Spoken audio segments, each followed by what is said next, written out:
اعوذ باللہ من الشیطان الرجیم بسم اللہ الرحمن الرحیم الحمد للہ رب العالمین والعاقبۃ للمتقین الصلاة والسلام علی سید الانبیاء والمرسلین والحمد للہ رب العالمین۔ لاکھوں کروڑوں درود و سلام وجہ تخلیق کائنات آقا نامدار احمد مجتبیٰ محمد مصطفیٰ سرکار دو عالم صلی اللہ علیہ وسلم، ان کی ازواج مطہرات، تمام آل اولاد اور اہل بیت پر۔ ناظرین کرام، الحمدللہ آج رمضان المبارک کے مقدس مہینے کی تیسری سحری ہونے جا رہی ہے، جس کے اندر الحمدللہ آج ہم اپنا پروگرام کرنے جا رہے ہیں۔ ناظرین کرام، رمضان المبارک کا مقدس مہینہ ایک ایسا مہینہ ہے جو انسان کو پورے سال کے روٹین سے ہٹا کر انسان کو اللہ رب العزت کے قریب کر دیتا ہے۔ وہ لوگ جو پورے سال بھی عبادات میں کمی رکھتے ہیں، وہ اس سال، اس مہینے، اس کا ایک ایک پل اپنی زندگی کا حقوق العباد اور حقوق اللہ ادا کرنے میں لگا دیتے ہیں۔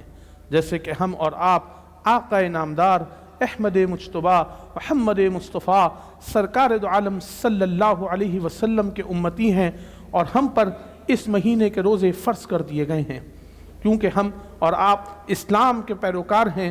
اسلام کے جو 5 بنیادی اراکین ہیں، جس کا انکار انسان کو مسلمان ہونے سے ہٹا دیتا ہے، اس کے اندر سب سے پہلے وحدانیت لا الہ الا اللہ محمد الرسول اللہ ہے، اس کے بعد نماز، روزہ، زکوٰۃ اور حج ہے۔ ناظرین کرام، ایسا نہیں ہو سکتا کہ ہم اور آپ وہ عبادات تو کریں جس میں پیسے نہیں لگتے، لیکن وہ عبادات ترک کر دیں جس میں ہمارے اور آپ کے پیسے لگتے ہیں۔ ناظرین کرام، اللہ رب العزت نے قرآن مجید فرقان حمید میں بتایا کہ افتؤمنون ببعض الکتاب وتکفرون ببعض، کہ وہ کون لوگ ہیں جو آدھے قرآن مجید فرقان حمید پر عمل کرتے ہیں اور آدھے قرآن مجید فرقان حمید پر عمل نہیں کرتے۔ یعنی کہ وہ تمام عبادات جس میں کوئی پیسہ نہیں لگتا، یعنی کہ نماز پڑھنا، تراویح پڑھنا، قرآن مجید پڑھنا، اس میں تو لوگ آگے ہیں، لیکن جب بات آئے زکوٰۃ ادا کرنے کی، لوگوں کا حق دینے کی، لوگوں تک ان کے قرض لے کر واپس کرنے کی، بہنوں کو وراثت میں حصہ دینے کی، تو اس میں ناظرین کرام پھر لوگ حقوق العباد میں پیچھے ہٹ جاتے ہیں۔ آج کیونکہ الحمدللہ رمضان المبارک کا مقدس مہینہ ہے، تو خالی نمازوں اور روزوں سے رمضان کا تقدس برقرار نہیں رہ سکے گا۔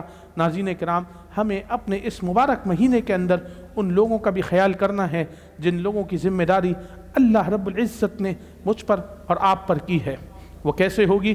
وہ ایسے ہوگی کہ جو اللہ رب العزت نے مجھے اور آپ کو مال دیا، اس مال میں سے زکوٰۃ نکالنی ہوگی۔ اللہ رب العزت قرآن مجید میں فرماتے ہیں وَأَقِيمُوا الصَّلَاةَ وَآتُوا الزَّكَاةَ، کہ نماز قائم کرو اور زکوٰۃ دو۔ یعنی کہ خالی نماز پڑھنے سے، حقوق اللہ ادا کرنے سے آپ اپنے ایمان کے اس لیول تک نہیں پہنچ سکیں گے جس کی اللہ رب العزت کو ہم سے اور آپ سے ریکوائرمنٹ ہے۔ حقوق اللہ کے ساتھ ساتھ ہمیں اور آپ کو حقوق العباد بھی اسی طریقے سے ادا کرنے ہوں گے جس طرح قرآن مجید فرقان حمید میں ہمیں اور آپ کو حکم فرمایا۔ اگر ہم اور آپ صرف حقوق اللہ کی طرف رہے اور حقوق العباد کی طرف نہ رہے، تو ناظرین کرام، ہمارے اور آپ کے لیے اللہ رب العزت نے دنیا میں شدید ذلت و رسوائی وَيَوْمَ الْقِيَامَةِ يُرَدُّونَ إِلَىٰ أَشَدِّ الْعَذَابِ، اور قیامت کے دن دردناک عذاب تیار کیا گیا ہے۔ ناظرین کرام، آج زکوٰۃ کے اس ٹاپک پر بات کرنے کے لیے میرے ساتھ پینل پر موجود ہیں جناب قابل احترام میرے سر کے تاج مفتی عابد رضوی صاحب۔ آپ کا بہت شکریہ، آپ نے پروگرام میں تشریف لائے۔ ان کے ساتھ موجود ہیں ہم سب کے ہر دل عزیز اور دل کے قریب، نہ صرف کراچی پاکستان بلکہ دنیا بھر میں جانے اور پہچانے نعت خواں جناب حافظ حامد رضا صاحب۔ ان کے ساتھ پینل پر موجود ہیں جناب ذیشان گوہر صاحب۔ آپ کا بڑا مشکور، آپ بالخصوص ایبٹ آباد سے کراچی تشریف لائے رمضان ٹرانسمیشن کے لیے۔ ان کے ساتھ موجود ہیں ہمارے قابل احترام آفاق بشیر قادری صاحب، آپ کا بھی بہت مشکور ہوں۔ پروگرام کا آغاز کریں گے ناظرین کرام سب سے پہلے تلاوت کلام پاک سے، جس کی دعوت میں حافظ حامد رضا صاحب کو دوں گا۔ اعوذ باللہ من الشیطان الرجیم،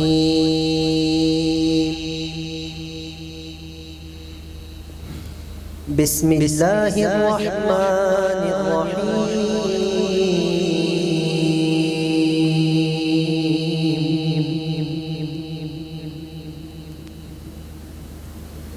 يا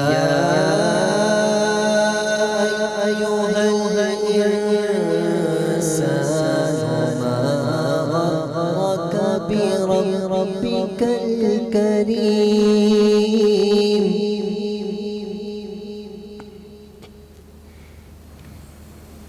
الذي خلقك فسواك فعدلك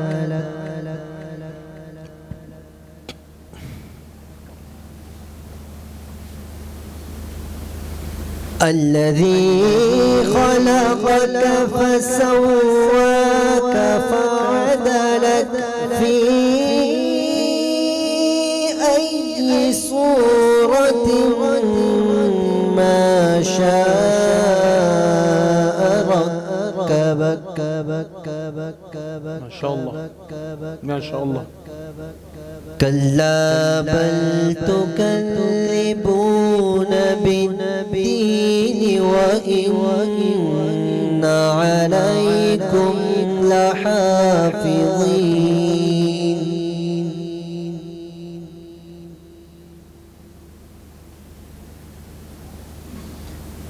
كلا بل تكذبون بالدين وإن عليكم لحافظين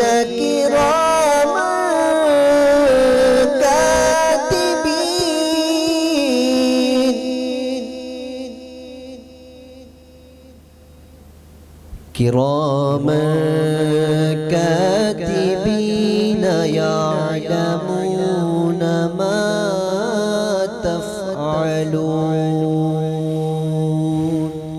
صدق الله العظيم. ماشاء اللہ. یہ تھے جناب حافظ حامد رضا صاحب، تلاوت قرآن مجید فرقان حمید سے انہوں نے آج کی اس ٹرانسمیشن کا آغاز کیا. آج میرا موضوع زکوٰۃ کے اوپر ہے، جس پر بات کرنے کے لیے میرے ساتھ موجود ہیں جناب مفتی عابد رضوی صاحب. ان سے گزارش کروں گا کہ بتائیے کہ حضرت زکوٰۃ کے کیا فضائل ہیں اور کیا برکات ہیں، اور نہ دینے والوں کے لیے کیا وعید اللہ رب العزت نے بیان فرمائی ہے. نحمده ونصلي ونسلم على رسوله. اما بعد فاعوذ باللہ من الشیطان الرجیم. بسم اللہ الرحمن الرحیم. قال اللہ تعالی فی القرآن المجید والفرقان الحمید اقیموا الصلاة وآتوا الزکاة، او کما قال اللہ تعالی فی مقام آخر خذ من اموالہم صدقۃ تطہرہم. آمنت باللہ صدق اللہ العظیم وصدق رسولہ النبی الکریم الامین الرؤوف الرحیم. الحمدللہ رمضان المبارک کی بابرکت ساعات ہیں، اور ان مبارک ساعتوں میں ہم کوشش کرتے ہیں کہ دین متین کے بنیادی اور ضروری مسائل کو سمجھنے کے لیے کچھ نہ کچھ ہم وقت نکالیں، کچھ سنیں اور سنائیں. زکوٰۃ سے متعلق آج گفتگو کا جو موضوع طے پایا ہے انتہائی ضروری اور اہم موضوع ہے کہ زکوٰۃ ضروریات دین میں سے اور ان فرائض میں سے ہے کہ جن کی فرضیت کا انکار جو ہے وہ کفر قرار دیا گیا ہے. بے شک. اور سید عالم صلی اللہ علیہ وسلم کے حیات ظاہری سے پردہ فرما جانے کے بعد جب خلیفۃ الرسول امیر المؤمنین سیدنا صدیق اکبر رضی اللہ عنہ نے مسند خلافت سنبھالا تو اس وقت اسلام کے خلاف اٹھنے والے بہت سارے فتنوں میں سے ایک فتنہ جو ہے وہ مانعین زکوٰۃ کا تھا. یعنی کچھ ایسے لوگ جنہوں نے زکوٰۃ کی فرضیت کا انکار کیا کہ اب یہ فرض نہیں ہے، ہم نہیں دیتے. تو بالاتفاق جملہ صحابہ اکرام علیہ رضوان نے ان کے متعلق یہ فتویٰ دیا کہ اب یہ دائرہ اسلام سے خارج ہیں اور ان کے خلاف قتال کیا جائے گا، جہاد کیا جائے گا. باقاعدہ ان سے جہاد لڑی گئی اور انہیں مرتد قرار دے دیا گیا، یہاں تک کہ کوئی شخص توبہ کر لے پھر سے اسلام لے آئے. اور عامت المسلمین کے لیے قرآن کریم فرقان حمید کے اندر جا بجا زکوٰۃ سے متعلق آیات موجود ہیں. اللہ رب العزت نے جہاں نماز کا ذکر فرمایا اقیموا الصلاۃ تو وہاں زکوٰۃ کا بھی ذکر فرمایا وآتوا الزکاۃ. اسی طرح اہل ایمان کی صفات کو جب اللہ رب العزت نے بیان فرمایا تو فرمایا الذین یؤمنون بالغیب ویقیمون الصلاۃ ومما رزقناہم ینفقون. جو ایمان والے ہیں، جو غیب پر ایمان رکھتے ہیں، وہ نماز قائم کرتے ہیں اور اللہ نے جو انہیں رزق عطا فرمایا اس میں سے وہ خرچ کرتے ہیں جس طرح کہ اللہ کا حکم. اچھا، زکوٰۃ سے متعلق شریعت مطہرہ کا حکم درجہ فرض میں ہے. اس میں ایک بات صرف ہمارے ناظرین کو پتہ ہونی چاہیے اور اکثر لوگوں کو معلوم بھی ہے جو زکوٰۃ ادا کرتے ہیں، وہ یہ کہ زکوٰۃ صاحب نصاب پر ہے. صدقہ ہر شخص کر سکتا ہے، غریب و امیر، چھوٹا ہو یا بڑا، جو اس کی استطاعت ہے. جس طرح کہ سید عالم صلی اللہ علیہ وسلم نے رمضان المبارک سے متعلق فرمایا کہ جو شخص کسی کو روزہ افطار کروائے اسے اس کا بہت زیادہ اجر و ثواب ملے گا. تو صحابہ اکرام علیہ رضوان سے بعض لوگوں نے فرمایا کہ ہم اس کی استطاعت نہیں رکھتے. حضور نے فرمایا اگرچہ کھجوری کیوں نہ ہو اس کے بدلے بھی جہنم سے آزادی ملے گی اور جنت کا پروانہ دیا جائے گا. لیکن زکوٰۃ مخصوص شرائط کے ساتھ مالدار اور صاحب نصاب آدمی پر جو ہے فرض کیا گیا ہے اور وہی اسے ادا کرے گا. اب صاحب نصاب کون ہے؟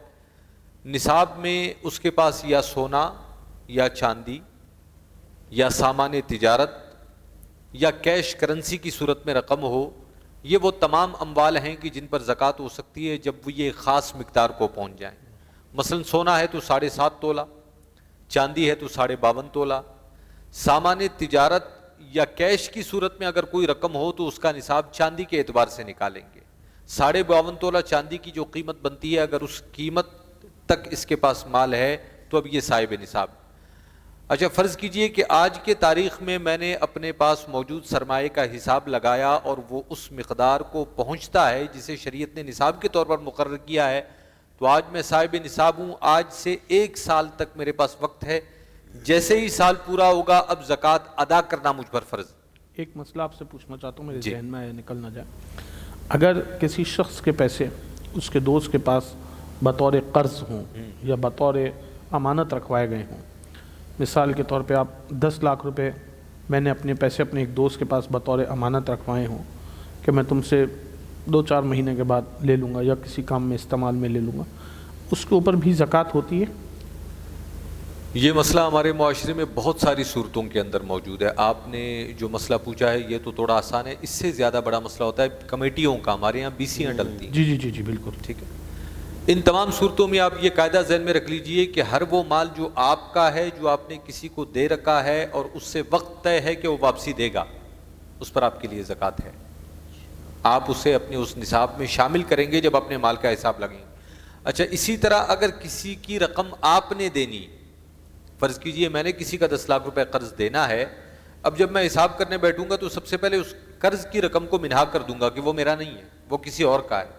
اس کے بعد اگر میرے پاس نصاب پورا بچتا ہے تو پھر مجھ پر نصاب پورا ہونے پر زکوٰۃ ہوگی اور میں اپنے مال کی زکوٰۃ ادا کروں گا. اس میں حولان حول کی شرط یعنی سال کا پورا گزر جانا، کم از کم نصاب کے برابر مال اس کے پاس ہو. جب سال پورا ہوگا تو وہ اپنے کل مال کا حساب لگائے گا، جو بھی اس کے پاس مال بنتا ہے اس کا 2.5% جو ہے وہ بطور زکوٰۃ نکالے گا. صدقات تو کوئی بھی دے سکتا ہے، زکوٰۃ کے لیے مالدار ہونا ضروری ہے. بالکل زکوٰۃ کے لیے مالدار ہونا ضروری ہے. اسی طرح آپ دیکھیے وَلِلَّهِ عَلَى النَّاسِ حِجُّ الْبَيْتِ مَنِ اسْتَطَاعَ إِلَيْهِ سَبِيلًا. بے شک حج ہر شخص پر فرض نہیں ہے، بلکہ جو اس کے اخراجات کی اور اپنے گھر کی استطاعت رکھتا ہو کہ وہ گھر بھی چل سکے، وہ اپنے سفر کا خرچ بھی برداشت کر سکے، تو ایسے شخص پر حج فرض. لیکن عمرہ نفلی عبادت ہے. جو شخص محنت اور کوشش کر کے کچھ رقم جمع کر کے اگر اللہ کے گھر کی زیارت کو جانا چاہے تو بالکل جا سکتا ہے. سبحان اللہ. تو اسی طرح جو ہے صدقہ اور زکوٰۃ کا معاملہ ہے کہ جو فرض زکوٰۃ قرار دے دیا گیا ہے اس کے لیے مخصوص شرائط ہیں، وہ مخصوص لوگوں پر ہے جنہیں مالدار کہا گیا، اور جن کے لیے وہ شرائط پوری نہیں ہے وہ نفلی صدقات تو کر سکتے ہیں لیکن زکوٰۃ ان پر فرض ہی نہیں ہے. آپ یوں لیجئے کہ نابالغ پر نماز فرض نہیں. بے شک وہ پڑھتا رہے، وہ نوافل اس کے لیے شمار ہوں بچوں کو پریکٹس گے. بالکل ایسا ہی 7 سال کی عمر سے حکم دیا گیا کہ بچوں کو آپ نماز کی ترغیب دیں، تعلیم دیں اور انہیں پڑھنا سکھائیں. لیکن جب وہ بالغ ہوں گے تو پھر ان پر یہ فرض قرار دے دیا گیا، اس کے بعد وہ چھوڑ نہیں سکتے. جب تک وہ بالغ نہیں ہیں اس وقت تک یہ ان کی طرف سے نفل شمار ہوگا. اسی طرح صاحب نصاب نہیں ہے، اپنے مال میں سے کچھ خرچ کرتا ہے اللہ کے لیے تو وہ صدقہ ہے اور اس پر بھی بڑا جو ثواب ہے. مثل الذین ينفقون اموالهم فی سبیل اللہ کمثل حبۃ انبتت سبع سنابل. بلکہ میں سمجھتا ہوں کہ یہ نسخہ ہے، اگر کوئی شخص چاہتا ہے کہ میں مالدار ہو جاؤں تو وہ اپنے رب سے تجارت کرے. بے شک اللہ کا اس سے وعدہ ہے کہ وہ ایک خرچ کرے گا، اللہ اسے 10 گنا 70 گنا یہاں تک کہ 700 گنا سے بھی بڑھا کر اسے عطا فرمائے. اس میں کوئی دوسری رائے نہیں ہے. ناظرین کرام، آپ اپنے مال کو اپنے لیے باعث وبال نہ بنائیے، بلکہ جو رب نے آپ کے لیے رکھا ہے کہ آپ اپنے مال سے صدقات خیرات کرتے رہیے، اور اگر آپ مالدار ہیں تو زکوٰۃ دے کے اپنا فرض ادا کرتے رہیے. چلتے ہیں ایک چھوٹے سے وقفے کی طرف، کہیں مت جائیے. آپ دیکھ رہے ہیں پروگرام مسکراتا رمضان. میں ہوں آپ کا میزبان مدثر فاروقی تھانوی.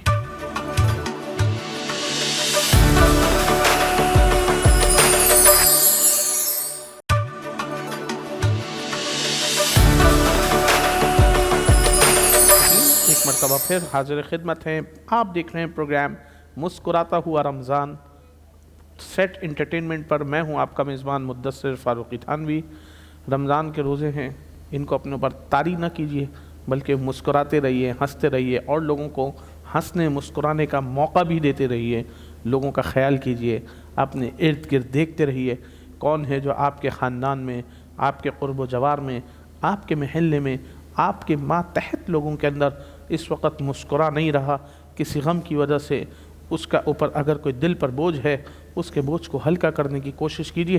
جتنی استطاعت آپ کو اللہ رب العزت نے دی ہے، اس استطاعت سے بڑھ کے کام کرنے کی کوشش کیجیے، تاکہ اللہ رب العزت ہماری اور آپ کی اپنے غیب کے خزانوں سے اللہ ہماری اور آپ کی مدد فرمائے. جو اللہ رب العزت کے ساتھ تجارت کرتے ہیں، اللہ ان کے نہ صرف مال کو بڑھا دیتے ہیں، بلکہ اللہ ان کی زندگیوں میں سکون ڈال دیتے ہیں. اور وہ لوگ جو مال تو کماتے ہیں اور مال پہ صرف اپنا حق سمجھتے ہیں، وقت پر صدقات نہیں دیتے، خیرات نہیں کرتے، زکوٰۃ نہیں دیتے، اور وہ سمجھتے ہیں کہ یہ میرا کمایا ہوا مال ہے، تو اللہ رب العزت ان کا مال انہی پہ لگاتے ہیں جو اپنے اطراف میں خرچ نہیں کرتے. پھر وہ اپنے مال کو اپنے کسی نقصان کا ازالہ کرنے میں خرچ کرتے ہیں. کسی بھی بیماری میں، ہسپتالوں میں، یا کسی بھی چوری شدہ مال کی اس کی دریافت کے اندر لوگ اپنے مال کو وہ کرتے ہیں. اپنے مال کو اللہ کی راہ میں خرچ کرتے رہیے، اپنے مال کو پاک کرتے رہیے، تاکہ یہ مال ہمارے اور آپ کے لیے وبال نہ بن جائے. کیونکہ یہ مال میرے اور آپ کے علم، میرے اور آپ کے ہنر، میری اور آپ کی محنت کا محتاج نہیں ہے.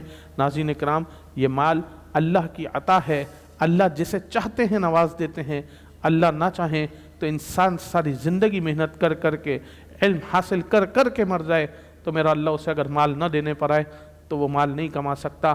اس مال کو اللہ کی عطا سمجھ لیجیے، اللہ کا فضل سمجھ لیجئے، اللہ کا کرم سمجھ لیجئے، اللہ کا رحم سمجھ لیجئے. کیونکہ آپ سے زیادہ نیکوکار، تہجد گزار، آپ سے زیادہ اعلیٰ اخلاق والے، اعلیٰ تعلیم والے بھی اس مال کے مستحق نہیں ہوتے جس کے اوپر اللہ نے آپ کو اسٹینڈ کیا ہوتا ہے. تو ناظرین کرام، اس مال کو اپنا مال نہ سمجھیے، صرف اللہ کی عطا اور اس کی عنایت سمجھیے. اس سے آپ کی طبیعت میں قناعت پسندی، آپ کے دل میں نرمی پیدا ہوگی، اور آپ کا دل وسیع سے وسیع ہوتا چلا جائیے. اور آپ ماشاءاللہ، اگر آپ کا دل بڑا ہے، آپ کا ظرف بڑا ہے، تو پھر دیکھیے اللہ کے خزانوں سے آپ کی کس طریقے سے غیبی مدد ہوتی ہے. میرے ساتھ موجود ہیں نعت خواں، ثنا خواں جناب ذیشان گوہر صاحب، بالخصوص ایبٹ آباد سے تشریف لائے ہیں. مختلف ٹی وی چینلز پر حمد و ثنا کرتے ہوئے نظر آتے ہیں. میں ان کا مشکور ہوں اور ان سے ملتمس ہوں کہ حمد و ثنا بیان کریں اللہ رب العزت کی شان میں. کعبے کی رونق، کعبے کا منظر، کعبے کی رونق، کعبے کا منظر، اللہ اکبر، اللہ اکبر، اللہ اکبر، اللہ اکبر. دیکھوں تو دیکھے جاؤں برابر، اللہ اکبر، اللہ اکبر، اللہ اکبر، اللہ اکبر. دیکھوں تو دیکھے جاؤں برابر، اللہ اکبر، اللہ اکبر. حیرت سے خود کو کبھی دیکھتا ہوں، حیرت سے خود کو کبھی دیکھتا ہوں، اور دیکھتا ہوں کبھی میں حرم کو. حیرت سے خود کو کبھی دیکھتا ہوں، اور دیکھتا ہوں کبھی میں حرم کو. کہ لایا کہاں مجھ کو میرا مقدر، اللہ اکبر، اللہ اکبر اللہ اکبر کعبے کی رونق کعبے کا منظر اللہ اکبر اللہ اکبر اور حمد خدا سے تر ہے زبان میں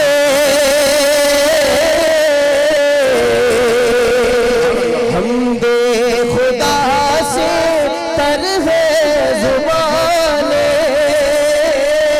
کانوں میں رس گولتی ہے اذانیں کانوں میں رس گولتی ہے اذانیں بس بس صدا آ رہی ہے برابر اللہ اکبر اللہ اکبر اللہ اکبر اللہ اکبر بس ایک صدا آ رہی ہے برابر اللہ اکبر اللہ اکبر اور بھیجا ہے جنت سے تجھ کو خدا نے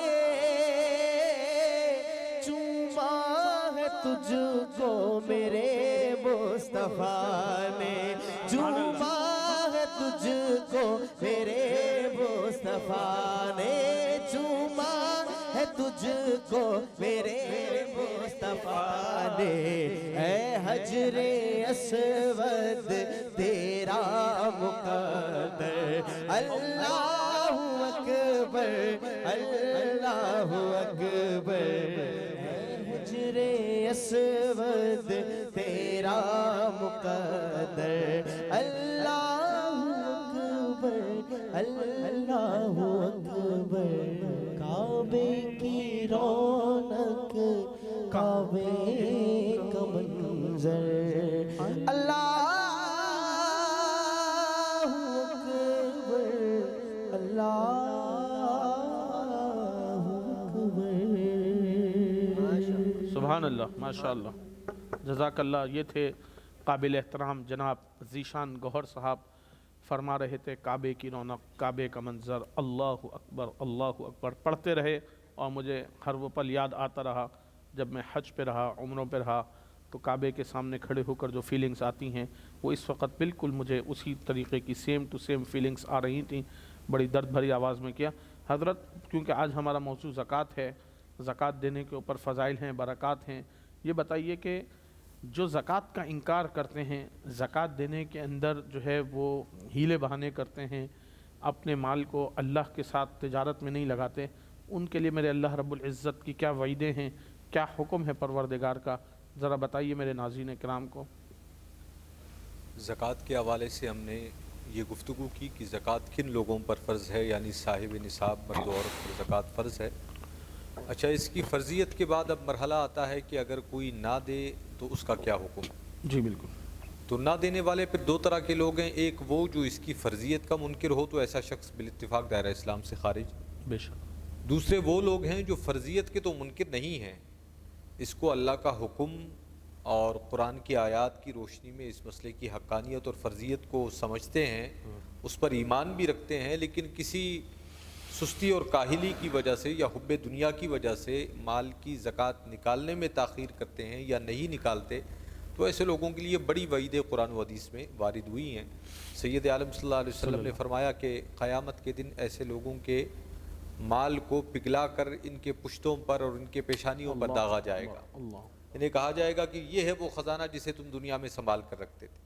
اسی طرح قرآن کریم فرقان حمید میں جہاں اللہ رب العزت نے لوگوں کے اموال سے زکوٰۃ لینے کا حکم دیا، وہاں سید عالم صلی اللہ علیہ وسلم کو خطاب کر کے ارشاد فرمایا، خذ من اموالہم صدقۃ تطہرہم، آپ ان کے مال میں سے کچھ زکوٰۃ لیجئے اور ان کے مال کو پاک کر دیجئے۔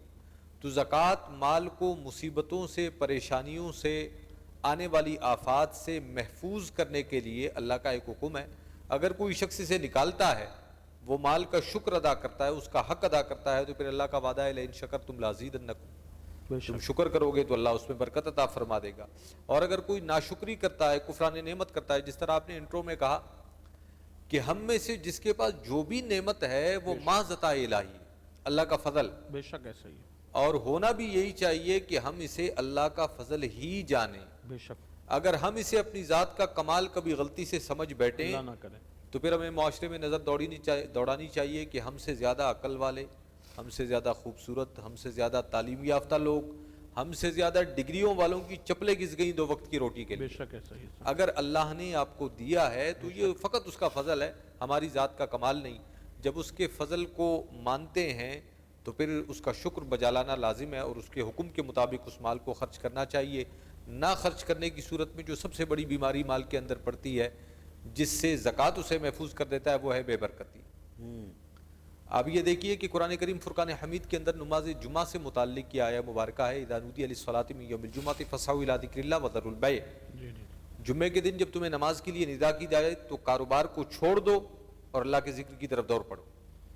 اچھا، معاش جو ہوتا ہے، فکر معاش، یہ انسان کو مصروف و مشغول رکھتا ہے جب وہ اپنے رب کی بارگاہ سے دور ہو جاتا ہے. فرمایا چھوڑ دو اسے.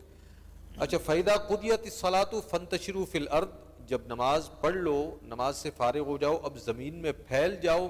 یہ نہیں فرمایا کاروبار کرو، یہ نہیں فرمایا رزق تلاش کرو، فرمایا وَابْتَغُوا مِن فَضْلِ اللَّهِ، اللہ کا فضل تلاش کرو. سبحان اللہ. اب رزق کے اندر جب فضل باری تعالیٰ شامل ہوگی تو وہ تھوڑا ہی کیوں نہ ہو، ہاں یہ تو اللہ کا نظام ہے. وہ آپ سوتے کے ہوئے لیے بھی اللہ پورا رزق پڑے دے گا، دیتے. وہ آپ کو مطمئن رکھے گا. رزق تھوڑا ہی کیوں نہ ہو، وہ اپنے ساتھ کوئی مصیبت اور آفت نہیں لے کر آئے گا. بے شک ایسا ہی ہے. ہمارے ہاں مصیبت یہ ہے کہ ہم اسے اللہ کا فضل سمجھ کر تلاش کرنے کے بجائے اپنی ذات کا کمال سمجھ کر اس کے حقوق ادا کیے بغیر اسے سنبھالتے رہتے ہیں. تو اس کا نتیجہ کیا ہوتا ہے؟ کوئی اگر 10 لاکھ روپے بھی کما رہا ہے تو اس کے اوپر جو مصیبت آ رہی ہے وہ 20 لاکھ روپے کی. بالکل ایسا ہی ہے. اس نے حلال و حرام کی تمیز کیے بغیر، مال ادا کیے بغیر مال جمع کیا، جمع کرتا رہا، اپنا چین، سکون، آرام سب برباد کیا. پھر کیا ہوا؟ پھر کوئی ایسی مصیبت آئی کہ جتنا کمایا تھا اس سے زیادہ خرچ کرنا پڑا. اللہ وَإِثْمُهُمَا أَكْبَرُ مِن نَفْعِهِمَا، کچھ چیزوں کا گناہ یا ان کا نقصان جو ہے ان کے نفع سے بڑھ کر ہوتا ہے. بے شک ایسا ہی ہے. اور مال کوئی ساتھ لے کر نہیں گیا. ہم یہ پہلے بارہا بات کرتے ہیں کہ یہ سب اسی دنیا میں رہ جانا ہے. بے شک. ان تمام نعمتوں کا بہترین استعمال یہ ہے کہ ان کے ساتھ وہ معاملہ کیا جائے کہ آخرت کے لیے ذخیرہ ہو جائے. سبحان اللہ. حضرت یہ بتائیے کہ جو زکوٰۃ ہے اس کا کیا وقت ہے ادا کرنے کا؟ کیا رمضان ہی اس کے لیے مقرر کیا گیا ہے یا کبھی بھی زکوٰۃ دی جا سکتی ہے؟ کیونکہ پورے رمضان، پورے سال لوگ اس طرح اہتمام نہیں کرتے پیسے دینے میں جس طریقے سے رمضان المبارک کے مقدس مہینے میں لوگ دسترخوان وسیع کر دیتے ہیں، راشن بانٹ رہے ہیں، اور بہت سارے زکوٰۃ کے طریقہ کار ہیں. تو لوگوں کو تو پورے سال بھی ضرورت رہتی ہے. رمضان شریف تو ایک مہینہ ایسا نہیں ہے جس میں صرف اس ایک آپ سمجھیں جو مستحق ہے اس کی زکوٰۃ کا، وہ خالی رمضان تو اس کا وہ نہیں ہے نا، اس کو تو ہر سال میں راشن چاہیے یا جو بھی معاملہ ہے اس کا. بالکل ایسا ہی ہے. قرآن کریم فرقان حمید نے، شریعت اسلامیہ نے جہاں زکوٰۃ کی فرضیت کو بیان کیا ہے وہاں اس کے ساتھ ایک شرط بیان کیا، ہولان ہول، نصاب پر سال کا پورا ہو جانا. اب فرض کیجئے کسی شخص نے اپنا حساب کتاب دیکھا کہ وہ جنوری میں صاحب نصاب بن گیا. جیسے ہی جنوری کا مہینہ آئے گا اگلے سال، اب اسے زکوٰۃ دینی ہے، یہ اس پر فرض ہے. وہ اسے نہ روکے، وہ ادا کر دے، چاہے وہ رجب کا مہینہ ہو، چاہے وہ جمادی الثانی کا مہینہ ہو، چاہے وہ شعبان کا مہینہ ہو. ہاں، رمضان کے مہینے میں بالخصوص ہمارے یہاں ادائیگی کا اہتمام اس لیے زیادہ کیا جاتا ہے کہ اس ماہ مبارک کی فضیلت یہ ہے کہ نفلی صدقہ یا نفلی عبادت کا ثواب فرض کے برابر، فرض کا ثواب 70 فرضوں کے برابر دیا جاتا ہے. لوگ اجر میں زیادتی کی وجہ سے رمضان المبارک کا انتخاب کرتے ہیں. اب رہی آپ کی بات کہ لوگوں کی ضرورتیں تو سال بھر ہیں، تو اسلام ایک مکمل ضابطہ حیات اور نظام ہے. اسلام نے پورے سال کے لیے ہمارے لیے ایسے اصول اور قوانین مرتب کیے ہیں کہ ہم اگر ان پر عمل کرتے رہیں تو ہمارے معاشرے میں کبھی کوئی غریب رہے ہی نہ. بے شک. فرض کیجئے پڑوسیوں کے، رشتہ داروں کے حقوق. بے شک. یہ تو نہیں کہا گیا کہ تمہارا بھائی اگر کسی تنگ دستی مفلسی میں موجود ہے تو اب تم زکوٰۃ ہی نکالو گے تو اسے دو گے، فرمایا نہیں. بلکہ تم ویسے اس کی مدد کرو گے. اور یہ تم اللہ کو قرض حسنہ دو گے اگر تم اپنے بھائی کو دو گے. تو وہ قرض حسنہ کس کو دینا ہے؟ وہ اللہ کی بارگاہ میں پہنچے گا، لیکن ظاہراً آپ اسے اپنے بھائی کو، اپنے رشتہ دار کو، اپنے پڑوسی کو، کسی مستحق کو، کسی ضرورت مند کو دیں گے تو یہ ایک عام مسلمان پر اس کی پوری زندگی میں لازم ہے. اور صحابہ اکرام علیہ رضوان کا معاملہ تو اس میں اس قدر ہوتا تھا کہ وہ ایثار کیا کرتے تھے. ایثار کا معنی یہ ہے کہ اپنی ضرورت پر دوسرے ضرورت کو ترجیح دینا. یعنی میرے پاس ایک ہی چیز ہے جس سے میری ضرورت پوری ہوتی ہے، لیکن میرا کوئی بھائی بھی ضرورت مند ہے، وہ اپنی ضرورت کو ترک کر کے سامنے والی کی ضرورت کو پورا کر دیا کرتے تھے. ہم اگر اپنی ضرورت پر دوسرے کی ضرورت کو ترجیح نہیں دے رہے تو کم از کم اپنی ضرورت سے زائد کو تو دینا. بے شک ہے. آپ دیکھیے ہمارے گھروں میں روز دسترخوانوں پر کتنا کچھ بچ جاتا ہے جسے ہم ضائع کر دیتے ہیں. ہمارے شادی بیاہ کے مجالس میں کتنا رزق ایسا بچ جاتا ہے جسے ہم کوڑے کے نظر کر دیتے ہیں. بے شک ایسا ہے. اور ہمارے ہی محلے میں کوئی نانے شبینہ کو محتاج سفید پوش ہوتا ہے جو صبح کو نکلتا ہے تو شام کو گھر آتے ہوئے اس کے قدم باری ہوتے ہیں کہ بچوں کے لیے کیا لے کر جاؤں. کسی نے ایک واقعہ لکھا ہے بڑا ہی سبق آموز ہے، غالباً اس کی نسبت مولا کائنات سیدنا علی المرتضیٰ کرم اللہ وجہہ الکریم کی طرف ہے کہ آپ کہیں سے گزر رہے تھے تو آپ نے ایک شخص کو دیکھا، وہ لیٹا ہوا ہے اپنے پیٹ پر ہاتھ باندھے اور تکلیف کا اظہار کر رہا ہے. آپ نے اس سے پوچھا کہ کیا ہوا؟ اس نے کہا کہ میرے پاس وافر گوشت تھا، آج کہیں سے آیا اور میں نے بہت زیادہ کھایا، اتنا کھایا کہ اب میرا پیٹ درد کر رہا ہے. آپ نے اسے کوئی بات نہیں فرمائی، آپ آگے بڑھے. ایک اور شخص تھا، وہ بھی لیٹا پیٹ پہ ہاتھ رکھ کے تکلیف کا اظہار کر رہا تھا. اس سے پوچھا گیا کہ تمہیں کیا ہوا؟ کہنے لگا کہ بھوک کی وجہ سے میری انتڑیاں آپس میں رسیوں کی طرح بھلکاتی ہیں. اللہ آپ نے فرمایا کہ کاش وہ اپنا تھوڑا سا کھانا اگر اس کو دے دیتا، نہ اس کے پیٹ میں درد ہوتا نہ اس کے پیٹ میں درد. سبحان اللہ. ناظرین اکرام، زکوٰۃ جیسے اہم فریضے کے اوپر آج ہم پروگرام کر رہے ہیں.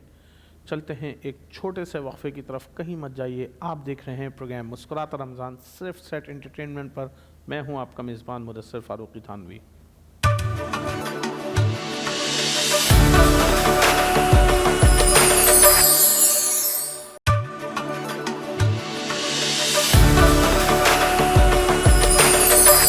آپ دیکھ رہے ہیں پروگرام مسکراتا رمضان سیٹ انٹرٹینمنٹ پر. الحمدللہ تیسری سحری ہونے جا رہی ہے اور ہم رمضان المبارک جیسا مقدس مہینہ عبادات کے ساتھ گزار رہے ہیں.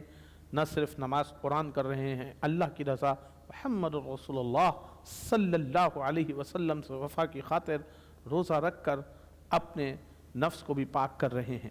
جس طریقے سے ہم اپنی عبادات کر رہے ہیں جسمانی، اس طریقے سے ہماری روحانی عبادات بھی ہو رہی ہیں. حقوق اللہ کے ساتھ ساتھ حقوق العباد بھی ادا ہو رہے ہیں.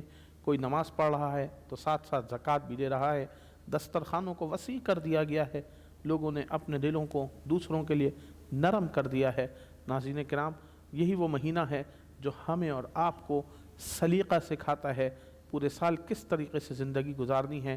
محمد رسول اللہ صلی اللہ علیہ وسلم کی اتباع میں میری اور آپ کی اور ہمارے خاندان والوں کی، گھر والوں کی اور سارے کے سارے نبی صلی اللہ علیہ وسلم کی امت کی دنیا اور آخرت میں بھلائی ہے. اگر ہم اور آپ اللہ اور اس کے رسول کی اطاعت اس طرح نہیں کریں گے جس طرح قرآن مجید فرقان حمید میں بیان کیا گیا، تو ناظرین کرام یہ میرے اور آپ کے لیے ایک نقصان دہ عمل ہوگا. صرف نماز قرآن، تراویح میں قرآن مجید سننا، قرآن مجید پڑھنا ہی دین نہیں ہے، بلکہ اپنے مال کو پاک صاف کرنے کا حکم دیا. صدقات دیتے رہیے، زکوٰۃ دیتے رہیے. جن لوگوں کے حق آپ کے اوپر واجب ہیں، وراثت کے، معاملات کے، بہن بھائیوں کے، اپنی اولادوں کے، ان کی اولادوں کے، وہ آپ نے ادا کرنے ہیں. کیونکہ ہو سکتا ہے قبر کے اندر حقوق اللہ معاف ہو جائیں لیکن حقوق العباد کی کوئی معافی نہیں ہوگی. ناظرین کرام، اسی پر بات کرنے کے لیے آج میرے ساتھ بہترین پینل موجود ہے اور ہم بات بھی کر رہے ہیں زکوٰۃ پہ، تاکہ ہمارا اور آپ کا مال پاک ہو جائے، نہ کہ میرے اور آپ کے لیے باعث وبال بن جائے، قبر کا عذاب بن جائے اور حشر کے اندر ہماری اور آپ کی شفاعت نہ ہو اگر ہمارے اور آپ کے اوپر کسی کا بھی حق رہ گیا. میرے ساتھ موجود ہیں جناب آفاق بشیر صاحب، ان کا نام بھول جاتا ہوں، پہلی دفعہ میرے پروگرام میں تشریف لائے ہیں، معافی چاہتا ہوں. نعتیہ کلام پیش کریں گے جناب آفاق بشیر قادری صاحب. بسم اللہ الرحمن الرحیم. اللہم صلی علی محمد وعلی آل محمد. نبینا صلی علی محمد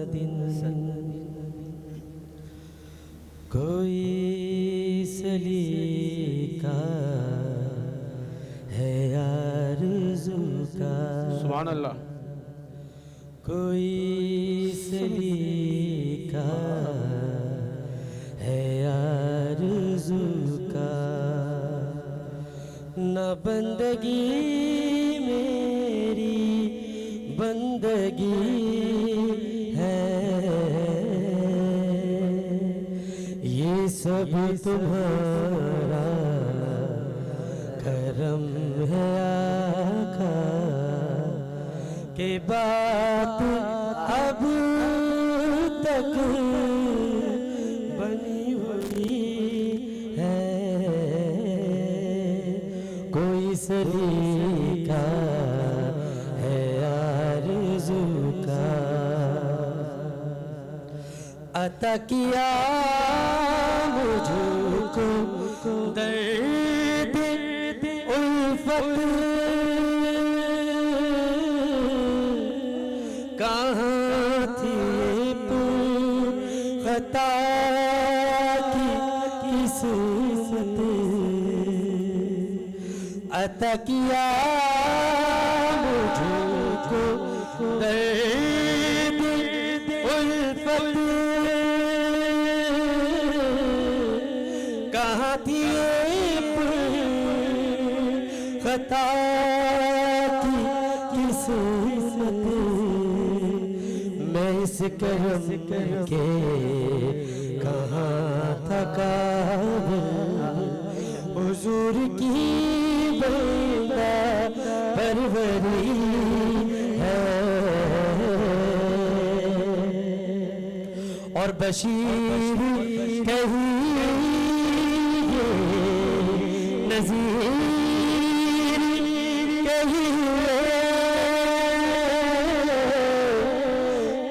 سراج منیر کہیے، اور بشیر کہیے نذیر کہیے، سراج منیر کہیے، جو سر بسر ہے کلام ربی، وہ میرے آقا کی زندگی ہے، جو سر بسر ہے کلام ربی، وہ میرے آقا کی زندگی ہے، اور کسی کا احسان کیوں اٹھائے، کسی کو حالات کیوں بتائے، اور تم ہی سے مانگے کہ تم ہی دو گے، تمہارے در سے لگی ہے، کوئی سلیقہ ہے آرزو کا، نہ بندگی میری بندگی ہے،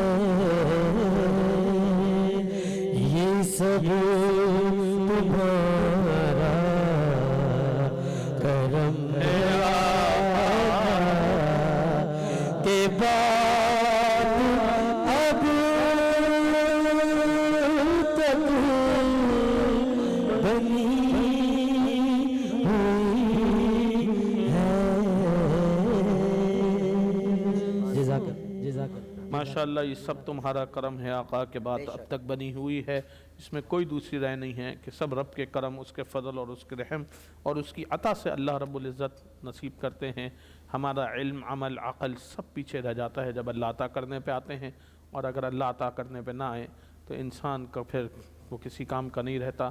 قرآن مجید فرقان حمید میں اللہ رب العزت فرماتے ہیں وَمَا تَشَاءُونَ إِلَّا أَن يَشَاءَ اللَّهُ رَبُّ الْعَالَمِينَ، میرے بندے تیرے چاہنے سے کچھ نہیں ہوتا جب تک تیرا رب العالمین نہ چاہے، اور جب اللہ چاہتے ہیں تو انسان کی چاہتوں سے بڑھ کے نواز دیتے ہیں، اور اللہ نہ چاہے تو انسان ساری زندگی ایڑیاں رگڑ رگڑ کے مر جائے، پھر وہ اللہ کا قرب نہیں پا سکتا، نہ دنیاوی طور پہ نہ مالی طور پر۔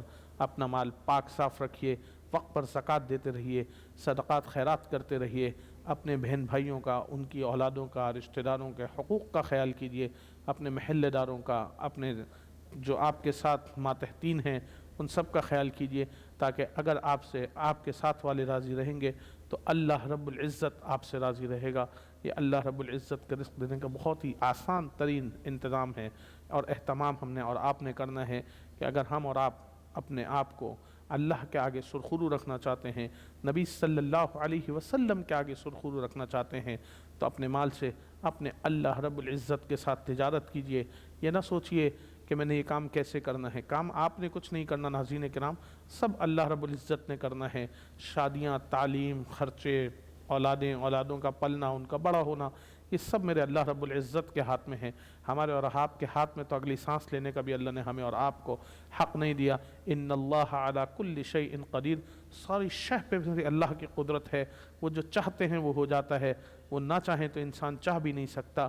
تو آپ نے صرف اللہ کی اطاعت کو منصوب رکھنا ہے، اس کو مقصود رکھنا ہے کہ وحدہ لا شریک مجھ سے اور آپ سے کیا چاہتا ہے، حقوق اللہ میں کیا چاہتے ہیں، حقوق العباد میں کیا چاہتے ہیں۔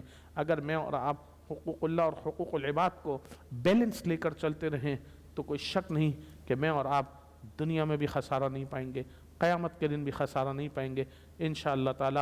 میرے ساتھ موجود ہیں مفتی عابد رضوی صاحب۔ آج زکوٰۃ کے اہم مسائل کے اوپر بات ہو رہی ہے۔ حضرت یہ بتائیے کہ جو لوگ زکوٰۃ کے لیے، ابھی جو بات ہو رہی تھی پھر پروگرام ڈسکنٹینیو ہوا، کہ لوگ زکوٰۃ کے لیے پورے سال رمضان کا انتظار کرتے ہیں، پورے سال پیسے جمع کرتے ہیں۔ اگر مثال ہے میرے اوپر 10 لاکھ روپے فار ایگزامپل زکوٰۃ بنتی ہے، تو لوگ ہر مہینے ایک لاکھ روپے جمع کرتے ہیں کہ جی رمضان میں جب 10 لاکھ روپے ہو جائیں گے تو میں 10 لاکھ کی زکوٰۃ دوں گا۔ کیا ایسا بہتر نہیں کہ ہر مہینے وہ لاکھ روپے زکوٰۃ نکال دی جائے؟ اگر کسی پہ لاکھ روپے زکوٰۃ بنتی ہے سالانہ تو وہ ہر مہینے اپنی 10,000 زکوٰۃ نکالتا رہے، تاکہ جو ہر مہینے کی کسی جو مستحق زکوٰۃ ہے اس کا بھی کام ہوتا رہے، یا صرف اس کے لیے پورے سال رمضان شریف کا ہی انتظار کرنا ضروری ہے؟ کیونکہ ہو سکتا ہے کہ کسی کے مال کو سال تو رمضان میں ہوتا ہو، لیکن کیونکہ بہت سارے لوگ ترتیب ایسی بناتے ہیں کہ جی رمضان میں ہمارا سال پورا ہو رہا ہے، لیکن ایڈوانس ڈیبٹ کریڈٹ تو چلتا ہی ہے نا، اس طرح کا کیا آپ اس میں بتائیں گے؟ بات ہم نے پہلے کی تھی کہ زکوٰۃ میں ہولان ہول کی جو شرط ہے، جب بھی جس کا سال پورا ہوگا اس وقت اس پر زکوٰۃ فرض ہے، اب اسے دینی چاہیے، روکنی نہیں چاہیے۔ بے شک رمضان میں اگر کوئی زیادتی ثواب کی وجہ سے دیتا ہے تو اس سے منع نہیں کیا جائے گا، لیکن ہمارے یہاں زکوٰۃ کی تقسیم کے طریقہ کار میں بڑے مسائل ہیں۔ اچھا، شریعت اسلامیہ نے جتنے بھی احکام فرض کیے ہیں ان کے پیچھے ایک پورا فلسفہ ہے، ایک نظام ہے۔ ایسا نہیں ہے کہ ایک حکم دے دیا گیا بس عمل کر دو، کوئی اس کا پتہ نہیں۔ زکوٰۃ اور صدقات کی فرضیت، اس کے پیچھے فلسفہ یہ تھا کہ معاشرے سے غربت ختم ہو، معیشت میں ایک بیلنس آئے، امیر سے امیر تر اور غریب سے غریب تر ہوتا جائے، جس طرح کہ ہمارے معاشرے میں اس طرح کا ماحول نہ بنے۔ اس لیے کہ غریب جب غریب سے غریب تر ہوتا ہے تو پھر وہ ایک دن مالداروں کے گریبانوں میں ہاتھ ڈال لیتا ہے، اس سے جرائم بڑھتے ہیں۔ تو شریعت مطہرہ نے جو ہے مالداروں کے مال میں سے کچھ حصہ ضرورت مندوں کو دے کر انہیں بھی خط غربت سے اوپر لانے کے لیے ایک انتظام کیا۔ اب ہمارے یہاں تقسیم کی ترتیب کیا ہے؟ کسی شخص کی زکوٰۃ فرض کیجئے 1 لاکھ روپے نکلتی ہے، وہ رمضان میں دے یا غیر رمضان میں دے۔ اکثر اوقات ایسا ہوتا ہے کہ وہ 2,000 5,000 کر کے پورے سال 50 لوگوں کو دے رہا ہے۔ آپ مجھے بتائیے، ایک شخص اگر غریب ہے، آپ نے سال میں اسے 5,000 روپے دیے تو اسے کیا ملا؟ کچھ بھی نہیں ملا۔ کچھ بھی نہیں۔ کسی کی زکوٰۃ اگر 10 لاکھ روپے نکلتی ہے، وہ بھی 5,000 10,000 کر کے دے رہا ہے۔ اس کے بجائے اگر مستحقین پر نظر رکھ کر کسی ایک مستحق کو خود کفیل کر دیا جائے، آپ لاکھ روپے میں کسی ایک کو ایسا کچھ روزگار چھوٹا سا دے دیں کہ وہ آنے والے سال شاید برکت پا کر لینے والوں کے بجائے دینے والوں میں ہو، تو کیا ہی بہتر ہو۔ بے شک۔ لیکن ہمارے ہاں یہ ایک نظم بڑھتا جا رہا ہے کہ لوگوں کو گداگری کی راہ دکھائی جا رہی ہے۔ سبحان اب اللہ۔ 1 لاکھ روپے جن کی زکوٰۃ نکلتی ہے ان کے دروازوں کے سامنے لائنیں لگی ہوئی ہیں، 1,000 روپے زکوٰۃ بٹ رہی ہے، غریب لائن میں لگے ہوئے ہیں، 1,000 سے ہو بھی کچھ نہیں رہا۔ یہ اس سال بھی مستحق ہیں مانگ رہے ہیں، یہ اگلے سال بھی مستحق ہیں، یہ اس سے اگلے سال بھی مستحق ہیں. کیا یہ اچھا ہوتا کہ شریعت کے اس فلسفے کو سمجھتے ہوئے کسی ایک مستحق کا ہاتھ پکڑ کر اسے مستحقین کی صف سے صاحب نصاب لوگوں کی صف میں لا کر کھڑا کر دیا جاتا؟ اچھا ایک بات یہاں پر ہے، یہ بات تو آپ نے بالکل بجا، اداروں کو اور یہ جو فنڈ ریزنگ کمپنیز ہوتی ہیں آج کل یہ بھی بڑھتی جا رہی ہیں شہر کے اندر، پھر مہنگی مہنگی مارکیٹنگ ہوتی ہیں، شہر میں بورڈز لگتے ہیں، ان کو زکوٰۃ لگتی ہے؟ کیونکہ آپ جب ان کو زکوٰۃ دیتے ہیں تو آپ کو پتہ نہیں لگتا کہ جو وہ پیسہ جو خرچ کر رہا ہے اس نے اتنی اس کی سامنے والے کی انکوائری کی ہے یا نہیں کی کہ وہ زکوٰۃ کا مستحق ہے یا نہیں ہے، اس کی زکوٰۃ کس طرح لگے گی؟ دیکھیں یہاں پر آپ بات کر رہے ہیں ویلفیئرز کی، جو ہمارے یہاں ایک سسٹم ہے، بڑے بڑے ادارے ہیں وہ ڈونیشنز جمع کرتے ہیں زکوٰۃ کی صورت میں، صدقات کی صورت میں، پھر ان کا یہ دعویٰ ہے کہ وہ اسے باقاعدہ تقسیم کرتے ہیں ایک سسٹم کے تحت. یہ ان کا دعویٰ ہے، یہ ان کا دعویٰ ہے. آپ کے میرے اگر وہ نظر دعوے کے پہ پورا سامنے نہیں اترے تو جس نے پیسے نہیں اس کی زکوٰۃ ادا نہیں ہوگی. آج انہوں نے آپ کے میرے سامنے جو ہے وہ ایک چارٹ پورا بنا رکھا ہے، کوائف و شرائط کا ایک فارم ہے کہ ہمارے پاس مستحق آتا ہے، اس سے الفیہ بیان لیتے ہیں، اس کے گھر جا کے اس کی انکوائری کرتے ہیں، پھر آپ کی زکوٰۃ اس تک پہنچاتے ہیں. ٹھیک ہے. اب اگر میں پھر بھی وہی کہوں گا کہ اولاً تو یہ آپ پر سب سے زیبا ہے کہ آپ اپنے ہاتھ سے کسی مستحق کو دیں. ایسا ہی ہے، بالکل ایسا. بلکہ ہمارے ہاں زیادہ تر ایسے چیریٹی والے اداروں کو، ویلفیئرز کو مالدار لوگ سپورٹ کرتے ہیں، ان پر پیسہ خرچ کرتے ہیں. میں نے اکثر دیکھا ہے کہ ان مالدار لوگوں کے گھروں میں کام کرنے والے خود مستحق زکوٰۃ ہیں. ان کے اداروں میں، ان کے آفیسز میں، ان کی کمپنیز میں کام کرنے والے ایسے لوگ ہیں جو 15-20 ہزار کے ملازم ہیں، ان کے گھر نہیں چلتے، بڑی مشکلوں سے وہ اپنے آپ کو چلاتے ہیں، تو ان کے سب سے پہلے مستحق تو وہی. بے شک ایسا ہی. آپ ان کو دیں. پھر بھی اگر آپ اٹھا کر کسی ادارے کو دیتے ہیں اور کسی پر اعتماد کرتے ہیں تو شرعاً اپنے زکوٰۃ کا کسی کو وکیل بنایا جا سکتا ہے. یعنی میں اپنے مال کی ابھی زکوٰۃ جس طرح آپ نے دیکھا ہوگا کہ لوگ فلسطین کے لیے زکوٰۃ جمع کر رہے ہیں. اب مثال کے طور پہ اگر میں اپنی زکوٰۃ کسی بھی ادارے کو دے رہا ہوں، اب وہ فلسطین تک پہنچ رہی ہے نہیں پہنچ رہی، کیونکہ اس میں اتنی ٹرانسپورٹیشن ہے، لاجسٹک ہے. ٹھیک ہے، میں نے آپ کو دی، آپ نے اپنے نیچے والے کو دی، اس نے لاجسٹک تک پہنچائی، لاجسٹک والے نے فلسطین پہنچانی ہے، راستے میں کہیں رک گئی، کوئی کسٹم ڈیوٹی میں رک گئی، کچھ بھی مسئلہ ہو سکتا ہے، جہاز سے گر گئی، ضائع ہو گئی، سمندری جہاز ہے نہیں پہنچ سکا، تو وہ تو آپ کی زکوٰۃ تو بیچ میں ہی اٹکی ہوئی ہے. تو بڑا نازک مسئلہ ہے حضرت. یہ پوچھنا مال زکوٰۃ کا معاملہ یہ ہے کہ نفلی صدقہ. میں اس کا جواب لوں گا آپ سے ایک چھوٹے سے وقفے کے بعد، کیونکہ ابھی وقفے کا وقت ہو چکا ہے. ناظرین کرام، آپ دیکھ رہے ہیں پروگرام مسکرات رمضان. اہم موضوع پہ بات ہو رہی ہے زکوٰۃ، جو میرے اور آپ کا ایک اسلامی فریضہ ہے، اس سے ہم اور آپ چوک نہیں سکتے. دیکھتے رہیے پروگرام مسکرات رمضان. میں ہوں آپ کا میزبان.